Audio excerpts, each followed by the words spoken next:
Recently, there have been a lot of pop-up cinema cameras, and especially those in budget ranges. Things such as the Lumix S5 2X that support B-RAW with an external recorder, and open gate and shutter angle, false color, zebras, any feature a cinema camera typically packs. A lot of cameras like that, or maybe the Blackmagic Design Pocket Cinema camera line or the FX3 support. These cameras are really, really high-end mirrorless cameras, but there's a bit of a disagreement on whether they are or aren't cinema cameras.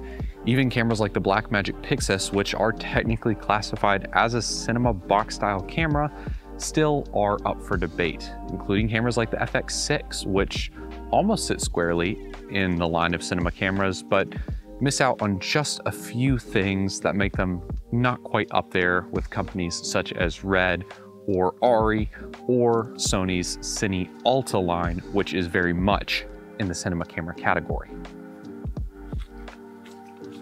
In this really short video, I want to talk about a cinema camera option that is not only cheaper than about everything else I just mentioned, but also more classified as a cinema camera. Currently, I'm shooting on the Red Dragon 6K. Now, when you hear Red, you do think cinema camera, and there's no doubt that their cameras are cinema cameras. They squarely put themselves in that classification and have not deviated from it thus far. Now, the new acquisition by Nikon might change that, but as of right now, Red cameras are cinema cameras, and maybe the only camera that could possibly be considered not a fully fledged cinema camera is the Komodo, but it has been so jam-packed with features and updates and expansion modules that I think it kind of sits on that line, maybe about as much as the FX6 does, or possibly the Blackmagic Pixis does. So calling it a cinema camera isn't really a stretch, even if you don't necessarily believe that it is. But this camera, the one I'm shooting on right now, the Red Dragon 6K, this is a camera that has shot many TV shows and movies, pretty famous ones at that, such as House of Cards, and it's even made appearances on more recent shows like Stranger Things. It's a very, very, very good camera with 16.5 stops of dynamic range, which was my main selling point.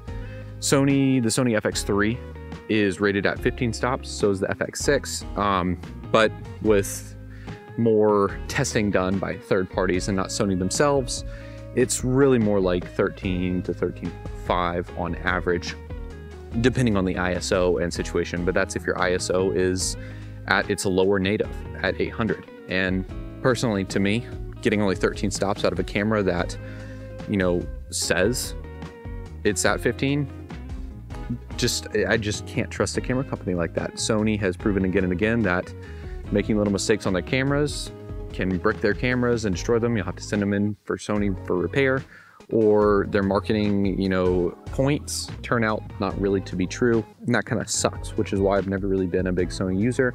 I like their colors. I think they have a lot of wonderful features. They stay at the top of the game with, you know, certain things like rolling shutter, but just not a camera for me. I'm not about autofocus. I don't use autofocusing lenses. I don't like them, which led me to Red. I've been using Red cameras for about 4 years now. I got a chance to use them in film school and I absolutely fell in love with them. I primarily use the Red Helium 8Ks, which are Super 35 cameras, and so is this. But for a comparison, if you want to shoot on an FX3 or you're thinking about buying an FX3 versus, you know, this camera, the Red Dragon, this camera only has a 1.17 times crop on top of the FX3's typical 16:9 sensor. So if you're really worried about, ooh, full frame or Super 35, you know, Red cameras are cinema cameras, but they're Super 35. Yes, in technicality. They're not really Super 35 sensors in traditional terms of thinking. They're not APS-C at least. Now, I am a big fan of large format, and this was close enough for me, considering that in its full format 6K, it does shoot 82 frames a second, which is more than I need for just about any kind of work that I personally do. And it can shoot up to 300 frames a second in 2K, I believe, maybe a little bit higher. But frame rates weren't the real reason I bought this camera. The real reason I bought this camera was the fact that it was a cinema camera. Red Code RAW is a true RAW codec, unlike B-RAW, which is an entirely other video, but it competes. It works. It performs better than anything else on the market in its price point, which is what I want to talk about next. The price point. The price I paid for this camera was only $2,500. And I'll do another video on exactly how I did that and how you can kind of copy that method and get a cinema camera like this for that cheap. But fact of the matter is, I got this camera for $2,500, which is cheaper than an FX3 used, cheaper than a Pixis used at the moment at least, and probably in the future, cheaper or about the same price as a Lumix S5 2X rig built out, which is what I got this camera with, built out. It was the camera, the monitor, I got the red mote with it, which I probably won't use, but at least I have it, and it's never been used or touched. A $650 O'Connor tripod baseplate. That's more than I would get with any other rig bought new or used anywhere near this price point. Now, normally these cameras with this kind of rig do typically go for above $5,000 or $6,000. In fact, I tallied up all of the things that I got in this rig, including the case, which was $1,500 brand new, probably worth about $800 now, I guess. But in total, it was worth about $7,000. I got it for $2,500. Part of that is I used eBay and I bought from a rental house, which is kind of part of that secret in getting this really high quality gear at a really good price.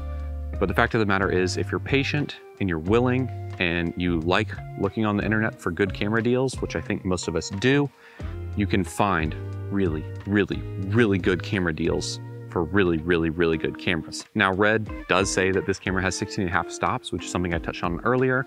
It's not quite that high. I have measured mine personally at about 16.2. You can get 16.5, but you have to black shade properly and, you know, really maintain your camera really well. So buying one used, you probably won't get quite that out of it, but getting anything over 15 for this price point is impossible. If you want to get anything higher than that, you're gonna have to go with an RE camera, and an older RE camera at that, such as the Alexa Classic, which typically goes for about $4,000 to $6,000, so kind of in the same price point. But with that, you can't even shoot internal RAW, and you're kind of locked out at about 2K. So to be able to shoot 6K, Red code RAW, and get over 16 stops with dynamic range, if you want any other camera, you can forget about it. This is the only camera on the market that will do that, and I have done my research thoroughly. But if there is another camera that you've noticed that has all of these features, truly has all of these features, not just marketed, and you have found it, used it, and tested it, please leave a comment below. I would love to hear about what camera you found that does all of that for under $3,000, because personally, I haven't found another camera that does do that for this price. Now, I will be making a whole lot more videos on this Red camera, and I will actually be able to show it to y'all a little bit more. Obviously, I'm shooting on it right now, so I can't show it to you, but I will have been throwing up B-roll this whole video of different shots I've gotten with it just in my little time of testing, nothing professional. But it's a great camera. I'm excited to use it in a professional setting soon and to make more videos about it for y'all, so y'all can see what it's like to own a true cinema camera and not just kind of try to fake it and make it with most of what's on the market right now from companies like Blackmagic, Sony, and Lumix. Until next time.